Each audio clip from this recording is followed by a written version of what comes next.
Welcome to Health Oddity, the show that strips away the jargon and hype surrounding all things health and fitness to help you live a long, strong and energetic life. Lining up at the bar this week, here's Peter Lant, Paul Bassett and James St. Pierre.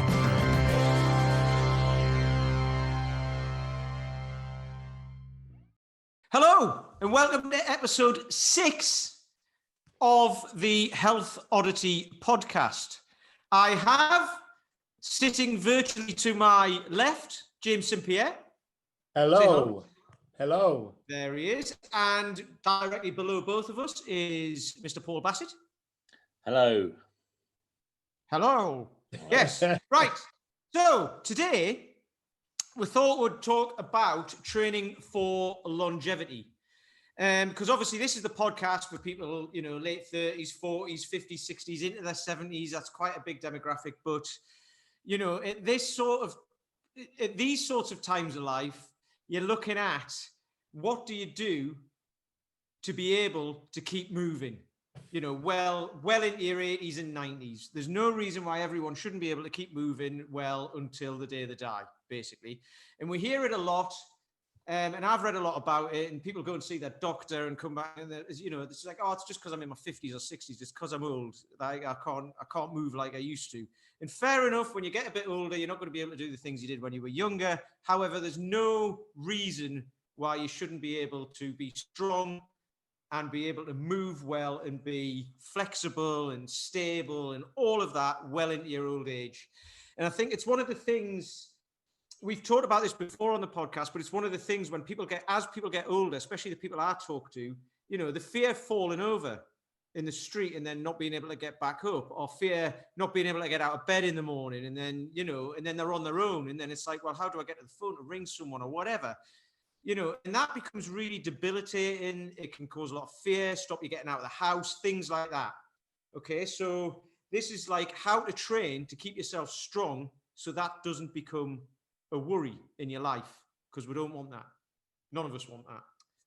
So let's get straight into it. So James, we'll start with you, because we said we would before we started recording. Yeah, well, I was. It was funny yesterday. I mentioned just before we started recording that I saw a meme with Dick Van Dyke yesterday, and it was really interesting. It got me thinking, where it's a lot of the sort of stuff that we talk about. So, and we'll talk about it a little bit today, you know, how as you get older through different stages in life, maybe your priorities change and your focus changes, and then how the training around that will change.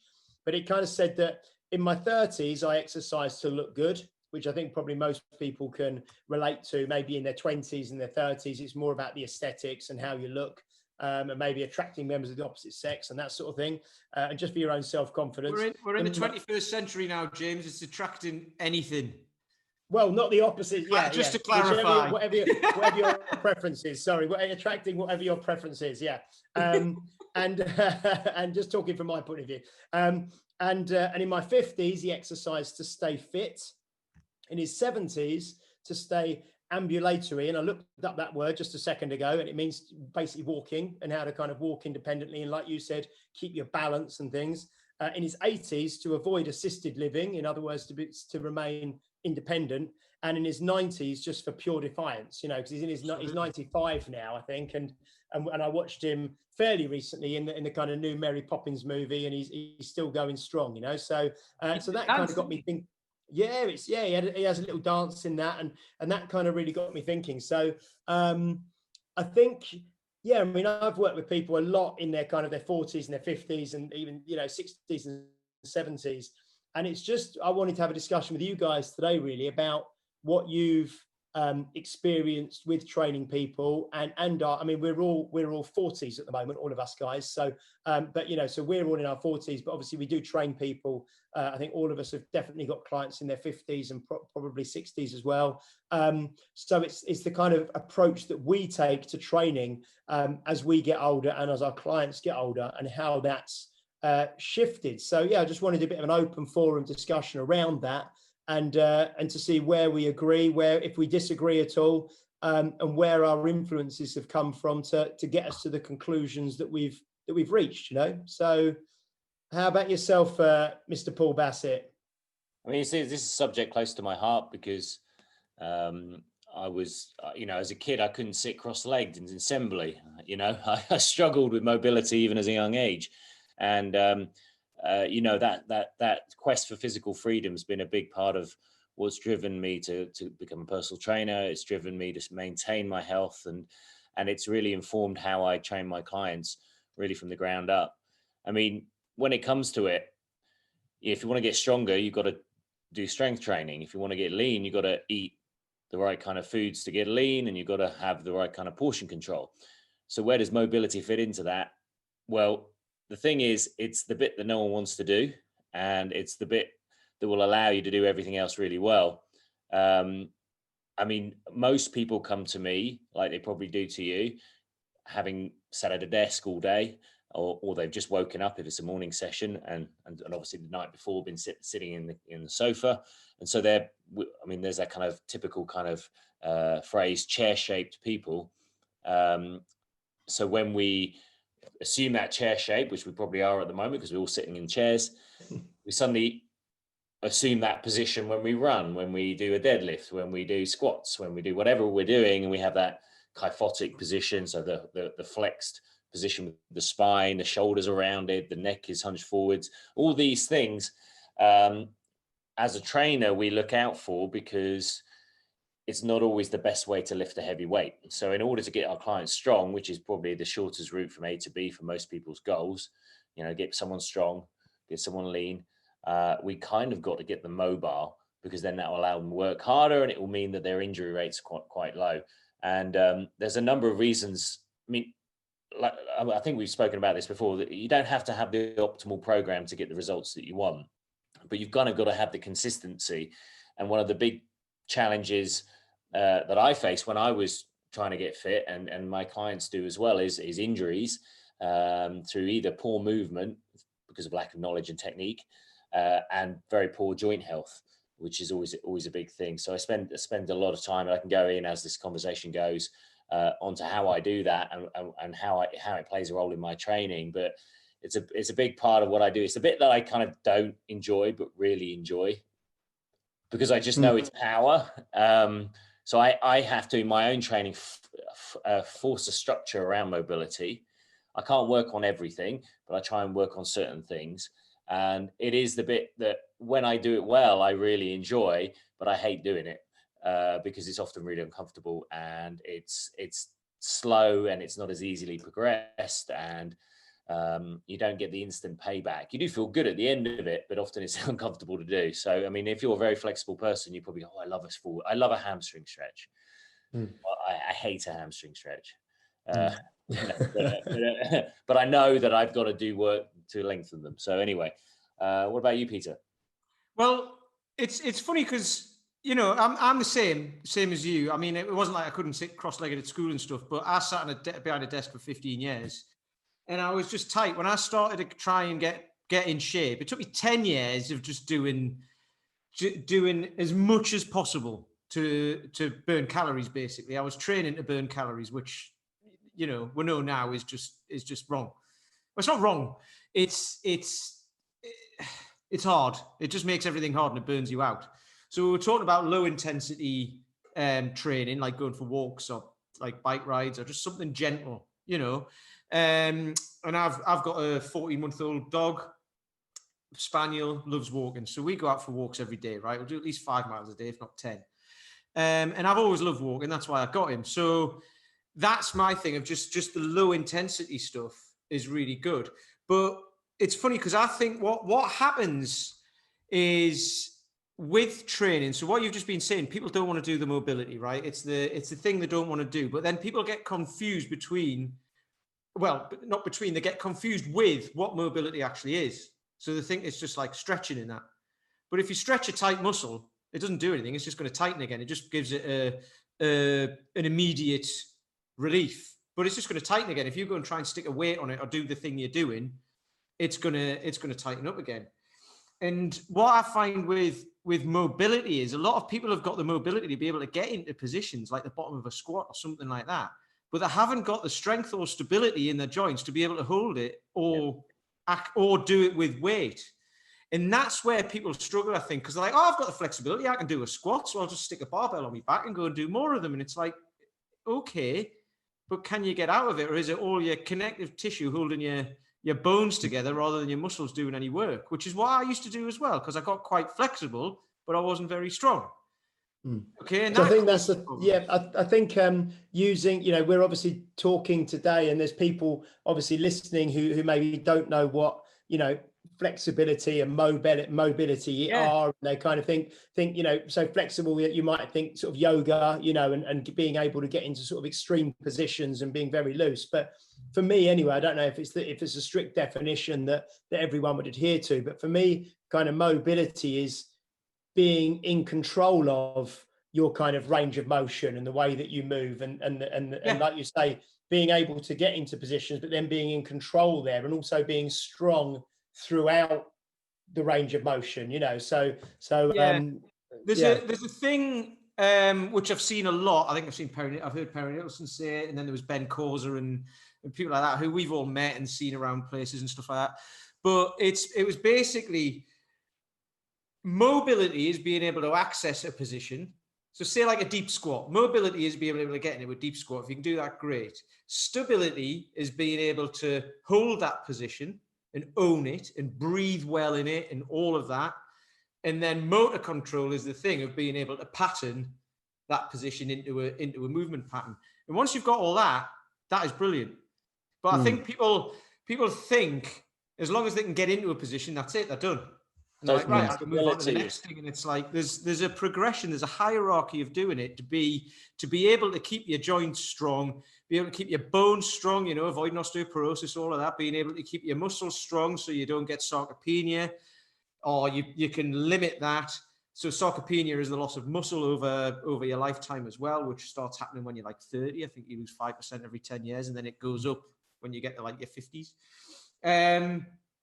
So it's kind of, it's turning back the clock on all of that stuff, but it takes dedication. But when I say it takes dedication as well, it takes like 10 minutes a day to do mobility. So we do mobility within our sessions, and I know you guys do as well. But after a while, it's like, how much mobility can you do in a session?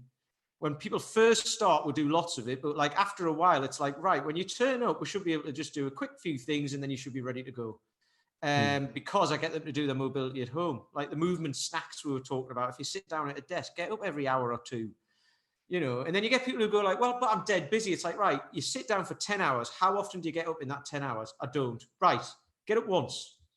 And then that's more than you're doing, right? 100, like 1,000,000% more. And then if you're good to get up twice, then all of a sudden, and then they start to realize how it feels. And then they go, actually, that works. And then you're away.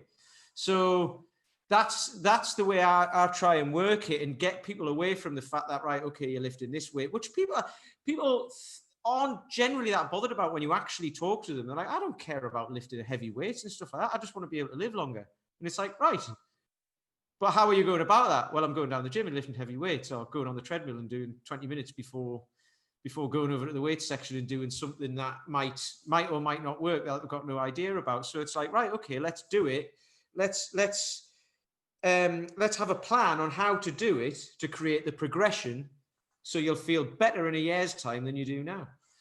I suppose if we take a look at this again from a macro perspective, actually, when we're talking about mobility and flexibility, actually we're going back to a bigger question, which is, and we talked about it right at the start, which is the longevity of training, because mobility and flexibility is a strand of longevity. And most of us work with clients who come to us wanting not only the result that they in a certain timeline, but also a sustainable result. And they want us to understand their starting point and the best path to get them to their goal. And they obviously want to then maintain that without injury, around social events, around responsibility. So longevity is an umbrella term that takes into account an individual's mobility, flexibility, an individual's starting strength, an individual's time management, an individual's current diet. And what most people are not coming to me for is to become an age grouper in a particular sport or anything like that. They're not wanting to have peak performance. They may have lofty goals that might be, running a marathon or something like that, but they're not coming for specific places on a podium or anything like that. So we are starting to look at like what are the pillars of sustainability, and just to kind of, I suppose, put some meat around these pillars. On one hand, we've got mobility and flexibility, passive range, active range. Then we have what is a sustainable diet, which we kind of talked about last week. How do we eat long term? What's going to give us results long term? Then we will have to talk about strength. You alluded to sarcopenia and the loss of muscle mass and bone density and tendon strength, and the fact that most people want to go in at a very high level of strength straight away, and that can contribute to injuries. It can also contribute to burnouts, and it's one of the things that you need to take into account when someone's older. And then you've got the endurance strand as well, your heart and lungs. One of the biggest killers of guys over the age of 50 is heart attacks. And so all of those things are really, really good. And then we can start talking about the individual elements of that, which is HIIT training versus low intensity steady state, or high volume strength training versus low volume high weight, and all those things. But those are the kind of pillars I just wanted to kind of pull out right at the beginning.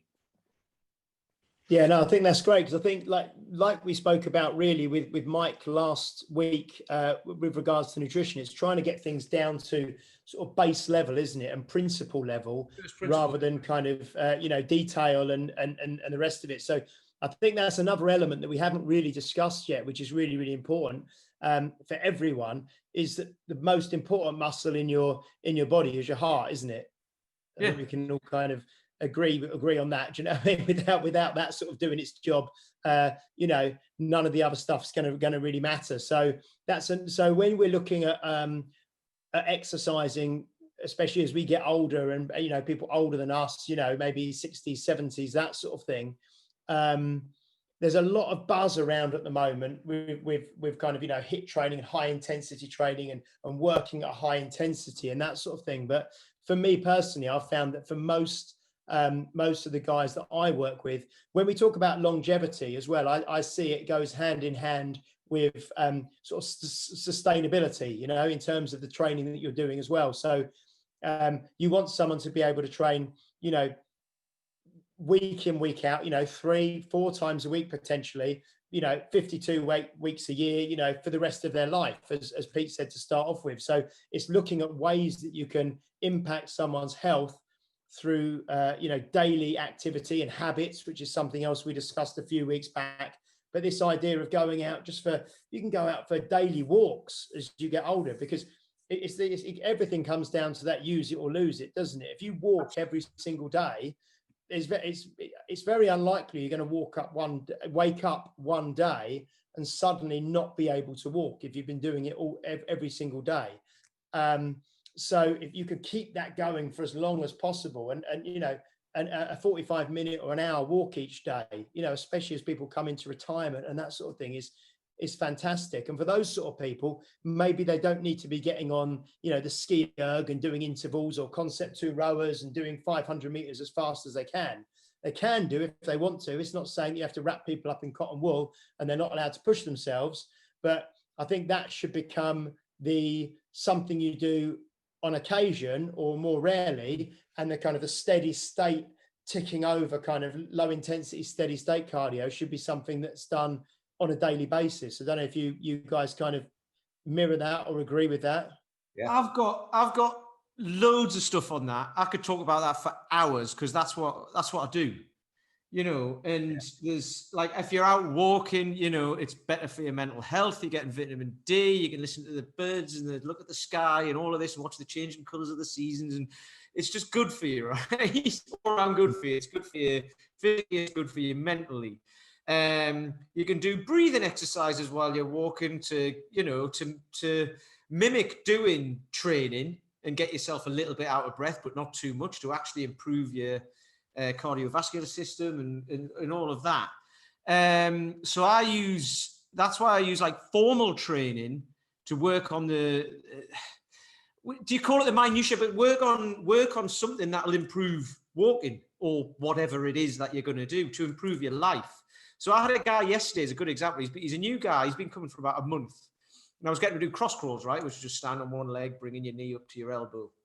And as he was doing that, the leg he's standing on, his hip was moving a lot because it's not got much stability. So that made him wobble a bit. And he thinks like, well, I haven't got much balance and my foot's moving around a lot. And it's like, your foot is moving a lot because your knee's moving a lot because your hip's not stable. So I took a video of him and showed him and he was like, oh yeah. So once you can see it and visualize it, I was like, all you need to do is stand on one leg more, your hip will eventually stabilize and then it'll make everything easier. You know, it makes everything easier, walking easier. And I had a guy a few years ago who was, I think he was 46. So I'll just say this as a quick story and then we'll move on. But he was 46 and he was doing triathlons. Like not like amazingly well, just do them for fun, right? I mean, I don't know why people do that, but you know, it's not my idea of fun. But there you go. But anyway, he came to me for a 2-week trial, you know, and I was having a chat with him. And he said, "Oh yeah, I get unbearable pain in the soles of my feet when I'm running, when I'm doing the runs on the triathlons, right? So unbearable pain, you just those are 2 words you just want to keep well apart." And then in the soles of his feet as well, you know, the foot's the thing that comes into the contact with the ground, right? And everything else, like, kind of, you know, gets feedback from that. I remember a guy years ago at a performance car at work, and he bought a tire pressure, and I was like, a tire pressure gauge. I was like, can you not just use one at the garage? And he was like, they're the only things that are in contact with the earth on the car. It's like you need them to be right. And it's the same with your feet, right? So I said to him, right, what you can do, you know, we'll sign you up and all of that if you want to, no pressure and all of that, but we'll work on your mobility. We'll try and get rid of that, but you're going to have to not go running for a while or shorten your runs or whatever. Because he wanted to be able to do triathlons forever, right? Until he did, like, for the next 25 years or whatever. And I was like, oh, you can carry on doing what you're doing and give up in like 5 years' time and never be able to do it again. And he chose the latter, unfortunately. So I haven't seen him since. So I don't know what happened. That happens. But I was trying to get that point across. It was, you know, and the amount of people who I spoke to after that, I always use that as a story, and just to clarify my thinking on it. And they're like, yeah, that's the right thing to do. But unfortunately, not everybody does that because they want the thing now, or they want to carry on the thing that they're doing now, which is racked the body. So actually, you need to take a step back, work on it, which we've spoke about before, and then your body will keep you going. Well, I work with a lot of A-type people.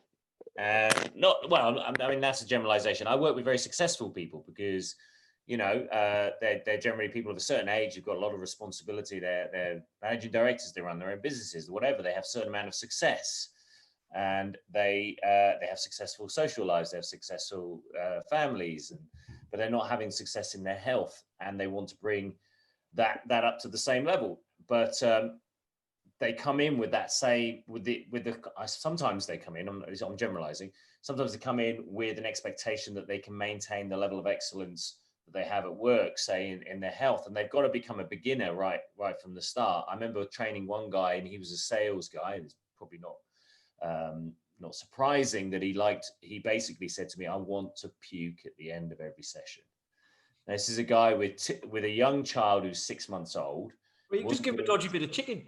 Yeah. He only had 1 hour's sleep, and he managed a massive sales team. He wanted to train 4 times a week. He wanted to push himself to oblivion, and he could do that. I tried to hold him back, and in the end, I stopped working with him. But I doubt he'd be doing that in 10 years. Something will go, you know. And I've worked with another guy. I no longer train him, but he had a friend.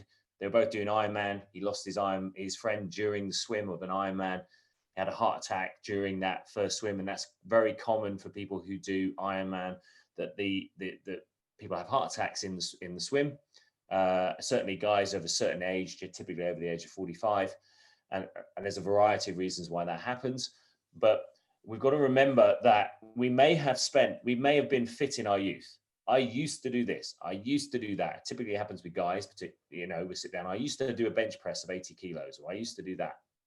And then there's this 15 to 20 year period when nothing happens. And then all of a sudden we try and pretend that 15, 20 years of nothing happening didn't happen.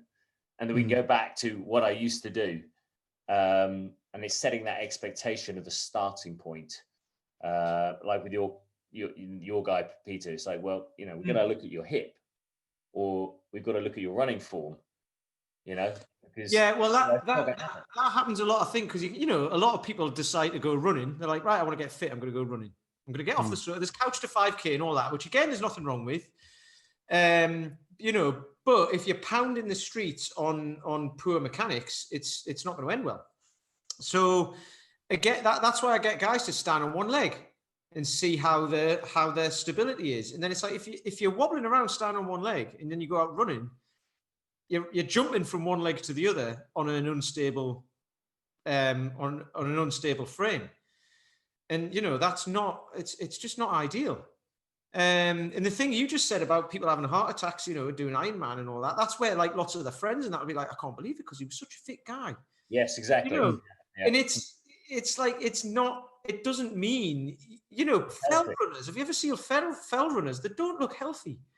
Because it's just pounding yourself into oblivion, and they're You're amazing. fit enough to do the sport, but not necessarily healthy, and that's a difference. Exactly. It's like what we were talking about last week. You know, eating to lose weight or eating for health, totally different thing.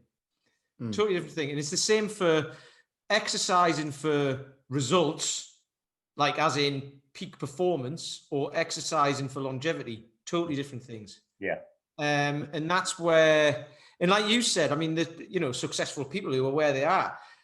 A great question for that would be like, so how many years have you been in the industry you're in? And yeah. Be like, 25 years. I started when I was, it's like, right, okay. The reason why you're where you're at now is because you've been doing it every day for 25 years. So why do you expect the same thing from your fitness now? Well, I say that exactly. It's good to hear that, because I often say, well, imagine an intern coming into your job and you treating them with the level of harshness that you treat yourself. Do you think they'd ever flourish? Yeah, they wouldn't. They just give up the job and move to a different company, you know. So yeah, sometimes you've got to be a bit kinder to yourself, and people expect too much of where they are, and they try and jump in at a level that's too advanced. Yeah, there's a guy who comes to me who's he's actually my longest serving client actually, and he's a director in a engineering firm, and they get, you know, like really good graduates come in and all of that, and like he said they get some graduates coming in wanting 90 grand a year, and he's like, no. Don't be ridiculous. You've got to earn that.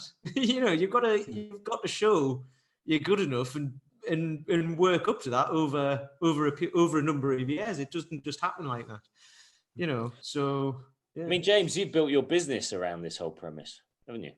Yeah, I mean, I was just going to say that it's great hearing both of you, you know, talking as you are, because I agree. I mean, I had a guy come in a few weeks back now who and you know that type A person who comes to you and says almost from the off, right, I want to train. It's not like I want to train 3 times a week. I want to be pushed really hard because that's how I want to, you know. But then, like you say, it's kind of our responsibility really and this guy's in his late 40s, you know, to kind of hold them back a little bit and say, and they come and, like you say, with numbers like, I could nearly squat, you know, I could squat, you know, 160 kilos or something. And you think, well, how well could you squat 160 kilos and how deep were you going with 160 kilos? And was it, you know, so almost like it's taking it right back to, well, let's do a goblet squat with 24 kilos and see what it looks like, you know, and look at movement screening and all that sort of thing. So no, it's great to hear you guys talking. I mean, I'm aware that we've talked about mobility and flexibility. We've now just talked a bit around, you know, cardiovascular sort of health and fitness. I just thought we'd touch on sort of the strength component now as well, and maybe the way that our approaches, which I imagine are fairly similar to strength, where I remember talking to you, Pete, a while ago, where I said when I first started the industry sort of 22 years ago, it was all based around bodybuilding, you know, and splitting bodybuilding grannies, wasn't it? That's all. Yeah, bodybuilding grannies, yeah, and you know, and you know, you'd put people on, you know, training splits of, you know, you train your legs one day, you train, you know, your back and biceps another day, you train your chest, your shoulders, and triceps on a third day, and we were just doing that with regular people, you know, and now how it's far more moved, or not everyone. I mean, you still obviously get people who train for bodybuilding and for aesthetics, and then that might be the best way to do it. I'm sure it is still to split things up, but how we probably now look at training movements rather than muscle groups, you know, and the whole Dan John, you know, push, pull, hinge, squat, carry, and looking at the way people move, and dare I say it, for the guys in the industry, you know, functional training or training that's more applicable to real life, I suppose. So is that how you train most people now in their kind of 40s and 50s? You look at the movements you're trying to get them to learn, and then build strength up within those movements, rather than sort of isolation exercises and that sort of thing? Oh, totally. I've never. I did isolation exercises for about 3 months years ago, because it was like, that's what you did, right? That's what people think you do. But I think it's moving away from that now. I really do. Because that was a long time ago. But anyway, Difficult to isolate a muscle, though, isn't it? Really? yeah. Well, so just, I suppose you can't isolate a muscle. You can focus on a muscle. That's the thing. You can't isolate. I suppose just for the listeners, just to kind of clarify. Sorry, just because we'll go off on one here. So an isolation exercise is where you're trying to, like Pete says, you're trying to isolate a body part or a muscle with a single joint movement. So something like a bicep curl, or a tricep extension, or sitting on a leg extension machine, or a leg curl machine, or something like that. So, and a compound exercise is a multi-joint movement where, you know, you're using multiple joints and multiple muscle groups at once, like a squat or a press up or a press or a pull up or something like that. But just so we can just make sure everyone's on the same page. Well, yeah. So what we work on here is that exactly that. So like a goblet squat, right? You hold a weight in front of you, chest height. The weight is in front of you, and you squat down and come back up. And people will be like, right, leg exercise. And it's like, no, you've got to, you know, the weight is on your upper body. So your legs are doing some work, but, you know, your midsection has got to link your upper and lower body. So, you know, that's the main thing I teach guys, is how to link everything together. You know, and to make it, like, I was going to say this earlier, but I never got around to it, but like, even if going out walking and stuff like that, just silly things like, Perry Nicholson said this ages ago, and I've done it, and you look stupid, but pointing at your feet, pointing at your opposite foot when you walk. So there's lots of things of people who's like, you know, there's all this data out there for things like this, like people who swing their arms when they walk live longer than people who don't. You know, if you can cross your legs, cross your feet, and sit down and get back up again without using your hands, you're like the Brazilian squat test? Yeah, the seated rise test. Yeah, kind of. I can tap my head and rub my stomach. Yeah, but you know, it's things like this that kind of indicate that you're going to live longer, because you're less likely to fall over and break your bones and not be able to get back up and all of that. So that's the premise I use behind it, because our training is not sexy at all, you know. However, this morning I had 10 guys, well, 8 guys, two ladies, and they all did a lot of snatches this morning, right? Which is a hard exercise. The snatch is a hard exercise with kettlebells, you guys know, and you need to do a lot of stuff before you even get to doing that. And they all did like up to 250 of them this morning, you know. So it takes a long time, but if you put the effort in and learn those movements, learn how to use your body as a unit, because everything you do, I think Roger said this to me ages ago, was like, you know, your body is basically, its job is to figure out how to keep your head straight. And that's what it does. The conundrum is, from the ground up, it's figuring out where it needs to go. So if one bit goes back, another bit has to go forwards. So if your head goes forwards because you're looking at your phone all the time, another bit, your arse has to go back. So you stop using that, and your lower back starts to get compromised. So it's all about training things like that so the fundamental movements that you've just mentioned, the Dan John thing, he got them down to what, 5? So it was pull, push, hinge, squat, push, and then loaded carry, which is everything else. Yeah. If you can do that competently with, you know, medium load, whatever that is, to whatever you can do. So medium load is different to everybody. You'll do all right. And that's basically my entire philosophy about everything. I mean, that's kind of mine as well. I mean, I came to fitness through Phil Maffetone and his 180 formula, in which you're training the aerobic zone, trying to stay within a pace of running that would be where you could hold a conversation, and you'd be training a specific energy system. And basically what I've come to learn, what I believe is a very effective training methodology, is one that takes into account the brain, because we have a central nervous system that detects threat or comfort, and you have to have the right amount of threat to cause an adaptation, but too much threat and everything gets locked down. And I always talk about a handbrake being pulled by the central nervous system on anyone's body, and that could be through threat of injury mainly, or metabolic kind of chaos. So diets can create metabolic chaos through threat, through poor choices and excessive consumption. But also at the same time, if your movement is poor, then you're going to create a threat to the joints, a threat based on the load and the muscles. If the intensity is too great, then your heart's under threat. So what we need to do is find a methodology that reduces the threat.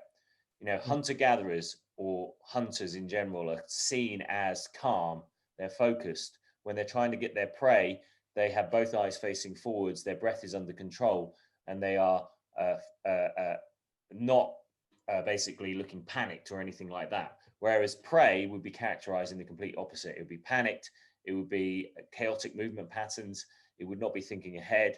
And most people train like they're the prey rather than the hunter.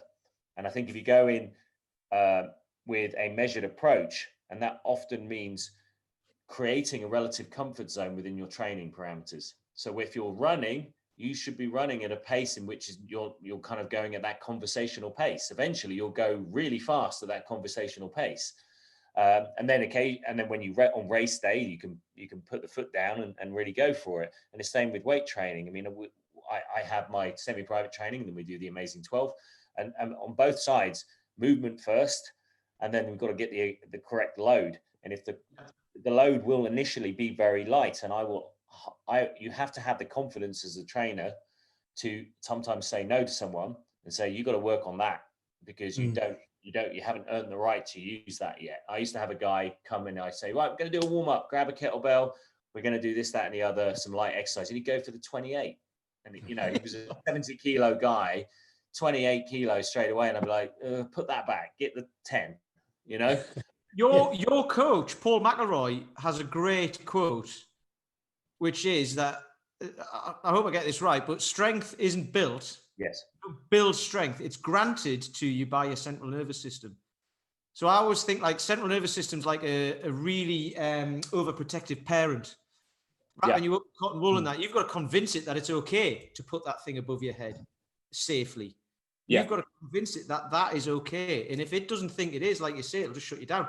That's why people get, you know, in stressful, highly stressful situations, you know, someone's trapped under a car and you hear about this, like someone will just pick the car up and get them out. That's because in that time of stress, your central nervous system just goes, it just takes the brakes off and goes, you can do whatever you like because there's danger. But obviously, when you've got a barbell on your back and you're trying to do a squat, that's not the same thing. So, and you can't convince it any different. It's going to go, no, that's dangerous. I'm not letting you do that. You can't even do that body weight. So why would I let you do it with weight on? So I think that's a great quote. That's stuck with me for years. That, and I think about it all the time when I'm training, because like if I'm going to do anything silly, I'm like, no, because my central nervous system doesn't agree with it. No, that's fantastic. And I think one thing that we'll kind of start to wrap up soon on this is, but I think what you've both been describing there and what we've kind of described, I suppose, for the last 35 minutes or so, is that for training to be sustainable and for us to increase, you know, our longevity and for us to live, you know, healthy lives full of vitality and that sort of thing, you really need to take ego out of the training process, you know, which I think is maybe a big take home for everyone from everything we've discussed. It's like, don't care what the person next to you's doing, or don't care what the last person's lifted on the overhead press or the kettlebell swing or the goblet squat or whatever. Unless you can, like one of you mentioned a couple of minutes ago, if you can do the movement well, then you kind of earn the right to put a bit of load on. And when you can do that well, you earn the right to add a little bit more load.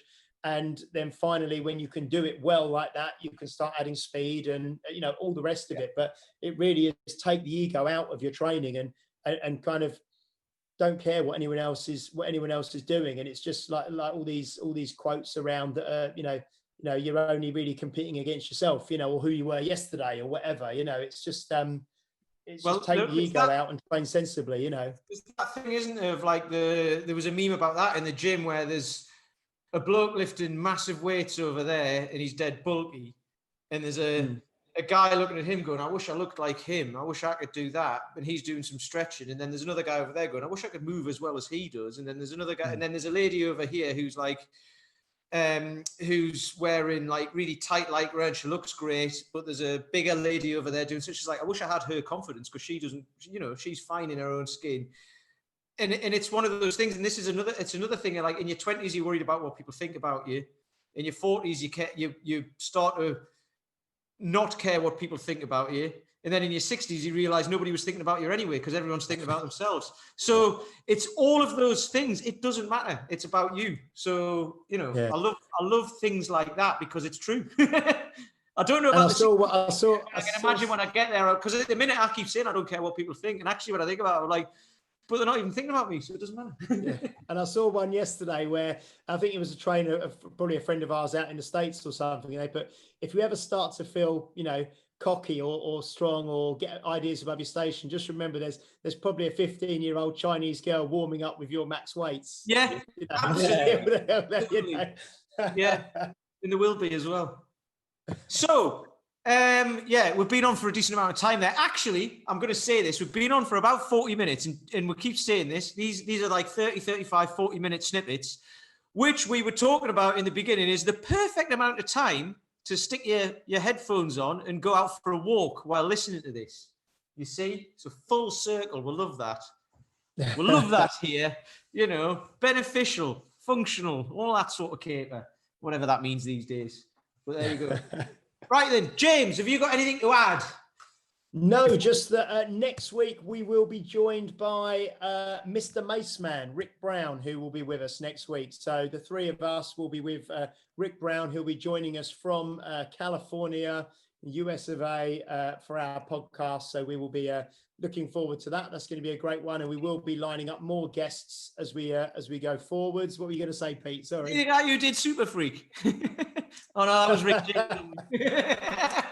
We'll get him on here. They're like, hey, we should play that for him coming on. Although, like, there's copyright then, isn't there? And mace isn't the spray that you spray in athletes' faces, okay? Mace is a piece of equipment used to train your shoulders. An awesome Yeah, piece we'll of be equipment, or a hammer as well. We'll be asking Rick, about what the mace is, the history of it, what you can use it for, all that kind of stuff. So that'll be a really good one next week. We're going to film. That'd be fantastic. I'm looking forward to that. Paul, Cool. anything to add? Well, I'm going to go off and do my Navy SEAL training session. Okay. So next week you'll be doing this from a traction machine or something like that. Yeah, exactly. Yeah. I just try and fit in my Navy SEAL training in between clients. Yeah. Okay. Nothing at all. No, just being sarcastic. Excellent. Right, well, we're all done. James, say goodbye. Goodbye. Paul, say goodbye. Goodbye. And it's goodbye from him, me. So thanks for listening. We appreciate you all. And we'll see you on the next one with Rick Brown. I nearly said James. Thank you. Ta-ra. You've been listening to Health Odyssey with Peter Lant, Paul Bassett, and James St. Pierre. To get your regular fix of hype-free health, you can subscribe and leave a review wherever you get your favorite podcasts. You can find out more on today's and other topics at healthodyssey.com or find us on Facebook or Instagram by searching for Health Odyssey.